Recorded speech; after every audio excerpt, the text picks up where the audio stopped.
Welcome to the commercial review for the first quarter of 2026. Our strategy on the commercial side is to drive our weighted average lease term up the highest we can get that, and then we are looking to exit those specific deals. And right now we're doing that on a property by property basis. Even if there's 10 buildings on a deal, we're looking to do that one by one. That's where we're seeing the biggest value creation opportunities.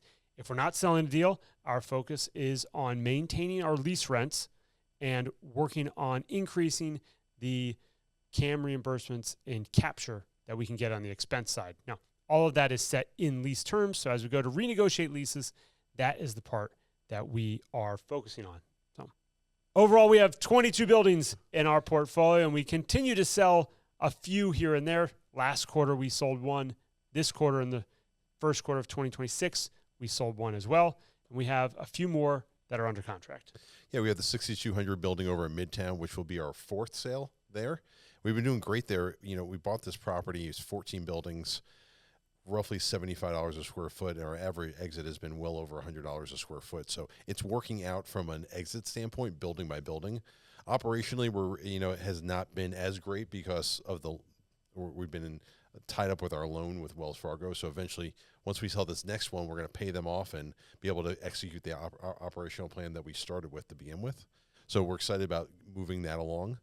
Another building we have under contract is Pediatric Medical. We're looking forward to exiting that one. It's been about a 5-year hold, and that one's progressed great. It's had great distributions as we had it, and exiting along. And the station, for the station, it's one of our QZ properties. It's under contract. A developer. So what, exit 12 months is the current contract on that one to exit. So it'll be one of our longer contracts that we've done, but great value, great price. What they're going to do with the property looks stunning. It looks amazing. It's pretty exciting to be part of something like that. And we think the station is going to be a solid return for us. Yeah, be good. Yeah. So what's going on in the refi world, Duncan? Yeah, so we got a number of refinances coming up. As we said, we purchased these deals 4 to 5 years ago. So if it's not single tenant, usually if it's single tenant, the loan lines up with the lease term. But for these multi-tenant deals, it's usually a 5-year term. So a lot of those are coming due. Most recently, Johnson Square, we closed the refinance there this past month, secured an additional $650,000 of additional proceeds, which will return to investors. We have a very favorable rate there at 5.95. So that's the best rate we've seen in years. We've been in the 6s for the past couple of years. So to break into the 5s, that's a good feeling for a stable asset. And then resetting that AM. So, when you go to refinance with the same lender, they're generally not resetting the amortization period. So, you're amplifying, you're seeing a higher rate from those 3 and 4% rates up to, the high 5s and 6% rates. The amortization period would be 20 if we went with the same lender, but since we refinanced with TrueLiant, we're at 25 years. So very positive. Yeah, and John Square, this is a conventional 2-story suburban office building. Those have been performing very well. It's very well occupied, and we're excited. We got cash out of this refinance, and we're in a great loan going forward. So we're excited about the result that we had on that deal. Yeah, so we've got a very busy 2026. We probably have 10 more commercial deals up for refinance in 2026. Yeah. On the listing side, we have a few deals that were also listed for sale. They're not under contract yet, but we're working on those. And that's our Summit Medical deal that we're looking at exiting as well. And another deal is Parsons. And this one's unique because Parsons was a condo building that we purchased. It's in an HOA of condos. We bought one building that has condos within it. And we're like, hey, we're just going to operate this as a regular lease to space type building. We've done that with other condo buildings on the residential side as well. We have. Yeah. Or we're just going to operate it. We had all the units so we can kind of operate as we need there. And on this, we got someone that's a medical user that wants to buy just one of the condos and move their practice in instead of leasing it.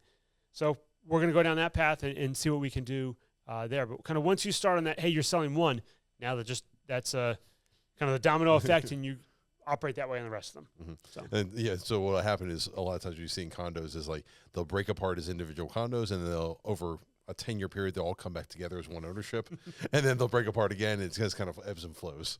Yeah.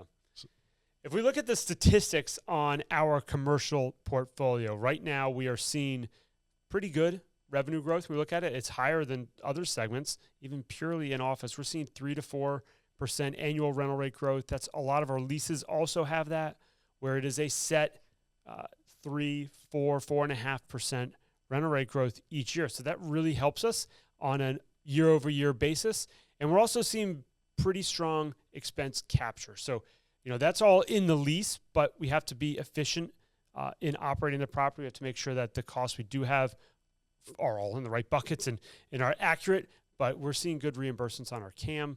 So we see good revenue growth year over year and quarter over quarter because of that. So one big difference when we're talking about office versus industrial, industrial and retail gets this as well, is they get pure triple net leases that it's always just 100% pass through to the tenant, and the tenant pays all the expenses. And office is generally either full service or it's called modified gross, where we're paying all the expenses and then we're asking for reimbursement that we call CAM. Well, every year that goes on, that tenant pays a little bit more of the CAM. So they normally, when they sign their lease, that's normally year zero, and they pay no CAM. And then they pay the incremental increase of CAM every year after that. So when we have a deal for 3, 4, 5 years, we're capturing more and more percentage-wise of that expense growth and the expenses as we go. Our largest expense growth is on the tax side. So our property taxes, as they go up each year, that's what's then passed through to the tenants. Typically, we do not have caps on the growth of the taxes that can be reimbursed. However, on operating expenses like maintenance or cleaning fees, that stuff, there's all annual escalation caps on, which are only around 5%. It can't go higher than that. So we can't just go spend whatever and get reimbursed. It's not going to work that way. So we have to make sure that we can maintain our operating costs. And if property taxes do go up, we'll get reimbursed that money. That's our focus on how we're working in those commercial leases. That's really the best efforts to make sure that our tenants, we want their cost of operating for them to be low so that, one, they stay and renew their leases and keep the building occupied. And one thing typically we see with these CAM reimbursements, it generally lags a little bit behind because we're doing reconciliations at the end of the year. So, we get a property tax assessment that's higher than normal. Go try to appeal it. If it doesn't work, we're generally recapturing that in the first couple months of the new year. Yeah. So that's 6 to 9 months past when we actually pay the property taxes that it's coming back to us. Right. So we kind of reset it and then estimate for the next year. Yeah. Meaning that us as a landlord are out that money until we get that reimbursement. So it kind of makes our balance sheet, makes our distributions a little lumpy, waiting for those reimbursements to come in. So we'll have a kind of a lull around the fourth quarter when we pay all the property taxes and insurance bills. And then first quarter, second quarter, we start getting reimbursed for all those and things look healthy again. So if you see kind of that slump in distributions that we want to hold back some cash, that's what's going on. We're just waiting to get reimbursed. Overall, our occupancy right now is 83% across the portfolio. One thing hurting us there is deals like Midtown or deals where we're selling individual buildings. We're leasing these out, getting to the highest wall, getting 100% occupancy, and then exiting it. So that doesn't help us when we look at what is our continued occupancy percentage. But we are seeing strong leasing. We are seeing good momentum, especially in the smaller suites. That's really always what we've been focused on. Some of the deals we're not leasing. Pediatrics has a vacancy that we have not leased. We're not looking to lease. The station has some vacancy that we're not looking to replace as well. As we go in that contract, we can't sign any new long-term leases because we are looking to exit it. So some of those vacancies will stay, and then they'll come off when we do exit those deals coming up in the near future here. But going back to that Parsons condo that's sitting there vacant, when it sells to a user, no, well, I mean, yes, we sell the property for a nice gain, but we also remove some of the vacancy off our books. So that'd be a win. Yeah, so the true occupancy number, it has some unique variables of how it fluctuates based on what's being sold or what's being held that can't be leased, that kind of stuff. So a couple trends we've also noticed here in the first quarter that we're going through. One is that suburban locations have continually outperformed core business district locations. We see this in the availability of space when we compare those two types of markets. And then we're also seeing it in the cost structure, that it's significantly cheaper to operate in a suburban market and faster to get things done. So it's quicker to lease, it's easier to lease, and the cost burden for tenants is a lot lower. Yeah, I mean, just looking at Atlanta, we were looking at some of the data, and that the central business district of Atlanta has about a third of the space which is available. It doesn't mean it's a third vacant. I mean, it's a third available because of subleases that are available on the market. And compared to the suburban Atlanta, only has 25%, available and vacant combined. So one example we see of that in our own portfolio is Johnson Square and Crossing Center up in Marietta, Georgia, so north of Atlanta. We're able to see tenants, get in there quickly. Tenant improvement, permitting, everything's much quicker than if they're in the city of Atlanta. And just more flexibility. Costs are lower. Taxes, although we're seeing, jumps in taxes, it's nowhere compared to the downtown area. So. Yeah, and the bank valued that too. We got a good loan there. One of our better interest rates we've seen recently. So all signs point to yes, the suburban component of the office is performing better than the urban core stuff. Yeah, and I think one of the biggest points to be seen here is that these buildings that we're buying, whether it's in Marietta, Roswell, Alpharetta, Peachtree Corners, we have a lot of buildings. This is where people live and where schools are good and where people want to live and raise families, that their commute time basically goes from being a 45-minute commute to downtown to nothing. And basically working and living in their same neighborhood. So it's driving a lot of the occupancy of these buildings. Yeah. All right, two other things that we're seeing that are very interesting in the markets we operate in. Right now, on a pricing point, you'd think you'd see, hey, really well-occupied, great tenant deals are commanding the highest dollars. But it seems like if an office deal is completely vacant, the asking prices are wildly overpriced, in our opinion. We're seeing stuff that's vacant for $200 a square foot. It has no revenue. It's 30 years old, needs updated, and the pricing expectation is enormous. It's kind of out of character. Yeah, when occupied buildings are trading at, say, an 8 cap or 8.5 cap rate for around $120 to $140 a square foot, it doesn't really make sense. But when you talk to the brokers about these vacant buildings, they say we're looking for an owner user to come in and pay basically owner user pricing. And so that basically means that, someone that owns a business and they want to start getting depreciation write-offs, and by owning their own building, they're willing to pay more for that than they are in rent. So we're not seeing a lot of these deals trade. It's just a story that we're getting as they sit on the market and don't move. Yeah, we'll see how long that trend continues. You can only wait so long for an owner user right. in most cases, and soon enough you have to decrease the purchase price and sell it to somebody else. Right.